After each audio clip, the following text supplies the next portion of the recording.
તો રાજકોટ લોકસભાની ચૂંટણી પહેલા રાજકોટનું રાજકારણ ગરમાયું છે। પ્રદેશ કોંગ્રેસના પ્રમુખના પ્રહાર પર સૌરાષ્ટ્ર ભાજપ પ્રવક્તાનો પલટવાર। શક્તિસિંહ ગોયલના નિવેદન પર રાજુભાઈ ધ્રુવે આપ્યું નિવેદન। શક્તિસિંહે પરસોત્તમ રૂપાલાને કહ્યા હતા આયાતી ઉમેદવાર।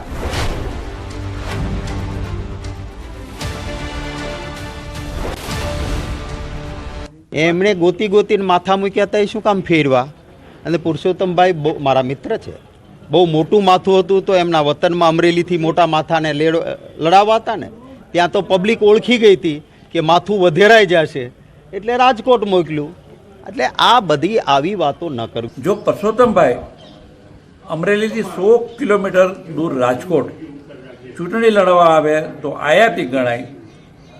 તો મારે શક્તિસિંહજીભાઈ આપને પૂછવું છે, આપના રાષ્ટ્રીય નેતા રાહુલ ગાંધી અમેઠીથી વાયનાડ જાય 100 કિલોમીટરના દૂરના રૂપાલા સાહેબ આયાતી ગણાય। ભાવનગરથી કચ્છમાં જઈને ચૂંટણી લડનારા શક્તિસિંહજીભાઈ માટે આપણે શું કહેશું? આપ શક્તિસિંહજીભાઈ ભૂલી ગયા, આપને યાદ નથી, આપ પણ ભાવનગરથી ચૂંટણી લડવા કચ્છ ગયેલા। આ તરફ બનાસકાંઠાથી સમાચાર। લોકસભા બેઠક પર ગેનીબેનના સમર્થનમાં પ્રચાર માટે કોંગ્રેસના પૂર્વ ધારાસભ્ય શિવા ભુરિયા મેદાને ઉતર્યા છે। પ્રચારમાં ઉતરેલા કોંગ્રેસના પૂર્વ ધારાસભ્યએ ભાજપ પર આકરા પ્રહાર કર્યા હતા। ભાજપના ઉમેદવાર રેખાબેન ચૌધરી પર નિશાન સાધતા કહ્યું કે રેખા ચૌધરીને છોકરા ભણાવવા સિવાય કોઈ અનુભવ નથી। એને પોતે ભાષણ કરવા ઉભા છે, એને પોતે પોતાની ભાષામાં ભાષણ કર્યું એટલે મારે બે દિને પૂછ્યું, મને કે રેખાબેન કે અમને લગા છોકરા ભણાવે એમ કે બોલે છે। એટલે મેં કીધું બેન જગન્ના કોલેજમાં પ્રોફેસર છે અને છોકરા ભણાવે છે, એટલે આખી જિંદગી જેને આખી જિંદગી જે ધંધો કર્યો હોય એની જ ભાવે, કારણ કે અમારે રાજકીય ભાષણ કરતા ભાવે, પણ આપણે તમે ગમે કોઈ એવા શિક્ષકને પકડી લાવો ને તો એને તો ભણાવતો જ આવડે, બીજું કોઈ આવડે કે આ ઉપરાંત શિવા ભુરિયાએ એવો પણ કટાક્ષ કર્યો હતો કે જોરથી બોલવું, જુઠ્ઠું બોલવું ભાજપની આદત છે, એટલે છેતરાતા નહીં। કારણ કે અત્યારે પાકો છે કે આજની તારીખમાં એનો ઉમેદવાર જીતતો નથી હોય 100% આપણને બધાને દેખાઈ ગયું છે। એમ કરતા બે આવે ને તો ડેરી છે, બેંક છે, સરકારી ખોટી થોડી જાહેરાતો વાળી ગમે તે કરશે। લાધાની તમે હવે અમારા ઘણા તમારો છોકરો અમે લગાડી છે, તમે એમ કરો અમે તમારો અમકો કરી આવશે, પણ લાધામાં જ્યાં ક્ષેત્રતા ને એટલી ખટકલાક જોવા લાગે આ તો ભાજપ છે ભાઈ। અને એનું સૂત્ર કેવું છે ખબર છે કે જૂઠું બોલવું, જોરથી બોલવું અને વારંવાર બોલવું, એટલે એને ગમે તારે ઘણું બોલ કરે એટલે તમારા બધાના મગજમાં એ વાત છે કે આ મારું કોકમાં હશે। ભરૂચના સાંસદ મનસુખ વસાવાનો એક વિવાદિત વિડીયો વાયરલ થયો છે, જેમાં સાંસદનો અપશબ્દ બોલતા હોય તેવું જોવા મળી રહ્યું છે। દાવો છે કે પાણી અંગે રિયાલિટી ચેક કરવા પહોંચ્યા હતા સાંસદ। ડેડિયાપાડાના ઉપલા માથાસર ગામે ગયા હતા, જ્યાં જે વ્યક્તિએ વિડીયો બનાવ્યો હતો તેને ખખડાવ્યો હતો। પાણી આવતું હોવાનું કહી મનસુખ વસાવા અકળાયા હતા અને અપશબ્દો બોલ્યા હતા। જોકે ન્યૂઝ 18 ગુજરાતી આ વિડીયોની પુષ્ટિ નથી કરતું।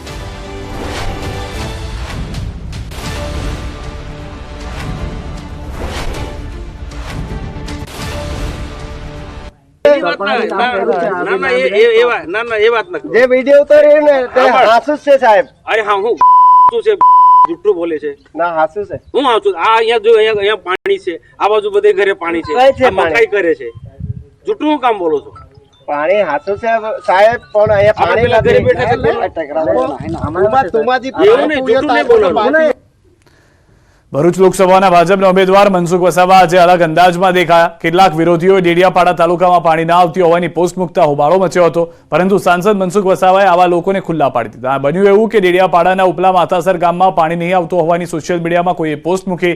આ જોઈને મનસુખ વસાવા પહોંચી ગયા રિયાલિટી ચેક કરવા। તેઓ ખુદ માથાસર ગામે પહોંચ્યા અને કાર્યકર્તા અને સરપંચ સાથે સ્થળની મુલાકાત લીધી। ત્યાં જઈને જોયું તો પાણી આવી રહ્યું હતું। કેટલાક વિરોધી તત્વોએ ખોટી પોસ્ટ કરી નકારાત્મક માહોલ ઉભો કરીને બદનામ કરવાનું કામ કરતા હોવાનો વસાવાએ આક્ષેપ મૂક્યો। પાણી તો પહોંચી જ ગયું છે, આ ફક્ત ચૂંટણી પહેલા નકારાત્મક માહોલ ઉભો કરી કેટલાક લોકો છબી ખરાબ કરી રહ્યા છે। વસાવાએ જણાવ્યું કે ઉપલા માથાસરમાં 200 ઘરની વસ્તી હોવા છતાં 50 થી 60 હેન્ડપંપ અને બોર મોટરની સુવિધા છે। જોઈને મને પણ લાગ્યું કે મારા વિસ્તારની અંદર આ સ્થિતિ છે, તો એ પોસ્ટના કારણે મને પણ દુઃખ થયું અને પ્રત્યક્ષ મારે જોવું છે તો એ વિસ્તારના સરપંચ સંભાઈ વસાવા માથાસરના સરપંચ એ બીજા અમારા કાર્યકર્તા સાથે અમારા નીલ મહામંત્રી અમે ત્યાં ગયા. હકીકતમાં ત્યાં ગયા તો ખૂબ અમને સારું લાગ્યું કે ત્યાં 200 ઘરની વસ્તી છે. 200 ઘરની વસ્તી 50 થી 60 જેટલા બોર મોટર છે, હેન્ડપંપ છે. 50 થી 60 જેટલા બોર મોટર અને હેન્ડપંપ છે અને ટોટલી લોકો આ સાધનોમાંથી પીવાનું પાણી ઉપયોગ કરે છે. પોસ્ટ જે મૂકી તે તદ્દન વાહિયાત છે અને અમારી સરકારને કે અમારા વિસ્તારના આગેવાનોને એક નીચા પાડવા માટે, બદનામ કરવા માટે વ્યવસ્થિત આ પ્રકારનું કાવતરું હતું. દ્વારકામાં વધુ એક નેતા કેસરિયા કરી શકે છે. ખંભાળિયાના એભા કરમૂર ભાજપમાં ભળી શકે. એભા કરમૂરે પોતાની ફેસબુક સાઇટ પર કેબિનેટ મંત્રીને જન્મદિવસની શુભેચ્છાઓ આપી હતી. આગામી દિવસોમાં ભાજપનો ખેસ ધારણ કરે તેવી શક્યતા. ખંભાળિયાના બજાણા બેઠકના જિલ્લા પંચાયત સદસ્ય તરીકે સતત 4 ટર્મથી તેમના પરિવારનો દબદબો. મુરુભાઈ કંડોરિયા બાદ દ્વારકા જિલ્લા કોંગ્રેસના વધુ એક નેતા ભાજપમાં એન્ટ્રી પર કરી શકે તેવા એંધાણ છે. તાજેતરમાં જ એભા કરમૂરે કોંગ્રેસનો હાથ છોડ્યો હતો.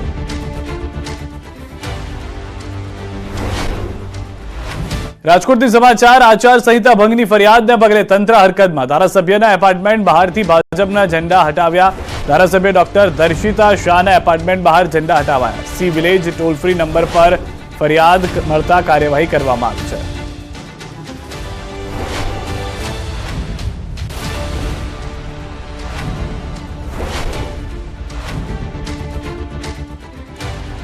તો છોટાઉદેપુરમાં ભાજપ દ્વારા બુટલેગરના સન્માનનો મામલો. બુટલેગરનું ગુલાબ આપી સન્માન કરાયની વાત. છોટાઉદેપુરના પ્રભારી રમેશ ઉકાણીનું નિવેદન. શરત ચૂકથી બુટલેગર સ્ટેજ પર આવી ગયો હતો, તેને કોઈ હોદ્દો આપવામાં નથી આવ્યો. કાર્યક્રમ પૂર્ણ થયા બાદ આવી ગયો હતો. ભાજપને તેના સાથે કોઈ લેવા દેવા નથી.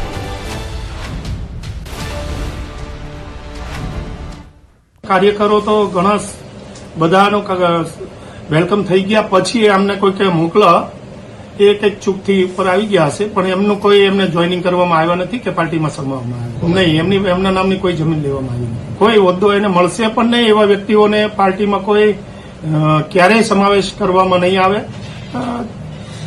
કોઈની સાથે આવી ગયા હોય તો બની શકે કે એનો પર્સનલ પરિચય ન હોય અને ચાલુ કાર્યક્રમે કોઈ એમને રોકી ન શક્યા હોય. કાંઈ વાંધો નહીં, એમને કોઈ પણ જવાબદારી આપવામાં આવશે નહીં અને પાર્ટીમાં પણ સમાવેશ કરવામાં આવશે.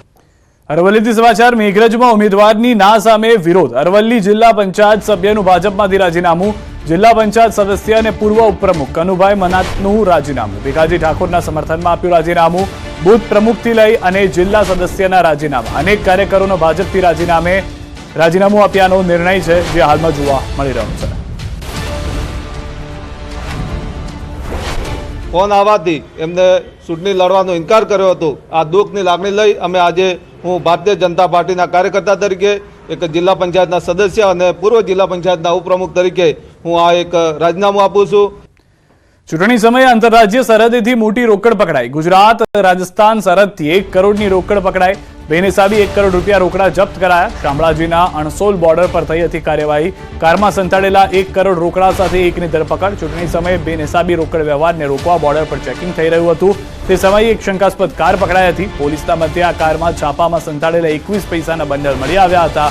હાલમાં અરવલ્લી પોલીસે આ મામલે ફરિયાદ નોંધી તપાસ શરૂ કરી છે. જોકે આ પૈસા ક્યાંથી લવાયા હતા અને કોને આપવાના હતા, હેતુ શું છે, તે તમામ સવાલો પર પોલીસ તપાસ કરી રહી છે.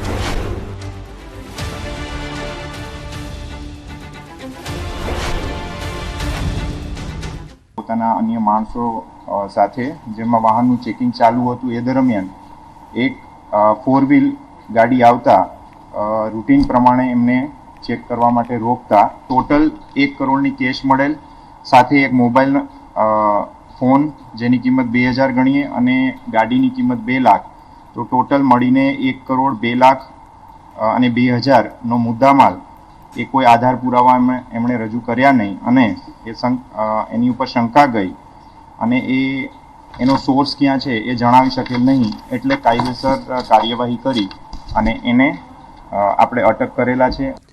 મહેસાણા લોકસભા બેઠકને લઈને રાજકારણ ગરમાયું છે. લોકસભાના ઉમેદવાર તરીકે માણસાના કોઈ યુવાનની પસંદગી કરવા માંગ કરાઈ છે. પોતાના વિસ્તારનો વિકાસ થાય તે હેતુથી માંગ કરાઈ છે. યુવા અને શિક્ષિત ચહેરો માણસામાંથી પસંદ કરવામાં આવે તેવી સ્થાનિકો માંગ કરી રહ્યા છે. અત્યાર સુધી માણસામાંથી કોઈ પણ ઉમેદવાર પસંદ કરવામાં નથી આવ્યો. આ લોકસભા ચૂંટણીમાં માણસાના યુવાનને તક આપવા સ્થાનિકોએ માંગ કરી છે.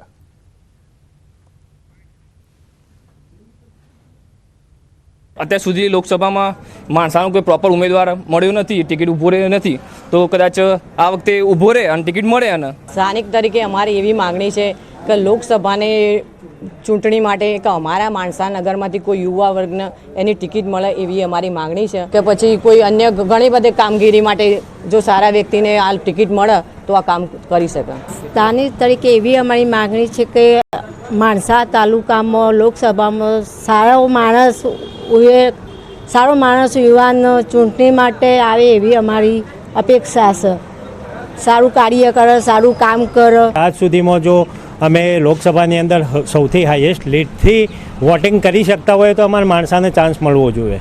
અમારો કોઈ બી એવો કોઈ યુવા નેતા, કોઈ બી નેતા હાઈકમાન્ડ જે નક્કી કરે એને અમે સ્વીકારીશું, પણ અમને ચાન્સ મળવો જોઈએ. લોકસભાની અને વિધાનસભાના દરેક જનતાનો ખાસ સરકારને એક જ અનુરોધ છે કે આ વખત કોઈક સારો, સક્ષમ, અનુભવી, ફૂલ જોશવાળો અને બધી રીતે બધા જ્ઞાતિને સાથે લઈને ચાલી શકે એવો કોઈક સારો એવો લોકસભામાં એક ઉમેદવાર આપી. સમાચારમાં હાલ રોકાઈશું એક વિરામ માટે, પરંતુ તે પહેલા નજર કરીએ ટોપ 3 ખબરો પર. કોંગ્રેસ ઉમેદવારનું કોકડું ઉકેલવા શક્તિસિંહ રાજકોટમાં સ્થાનિક નેતાઓ સાથે બેઠક, ઉમેદવાર અંગે થશે ચર્ચા. પાણી અંગે રિયાલિટી ચેક કરવા પહોંચેલા મનસુખ વસાવાનો વિડીયો વાયરલ, વિડીયો પોસ્ટ કરનારને બોલ્યા અપશબ્દો. દાહોદમાં તળાવમાં ડૂબતા 2 બાળકીઓના મોત, પગ લપસી જતા બાળકીઓ ડૂબી, પરિવાર ઘેરા આઘાતમાં.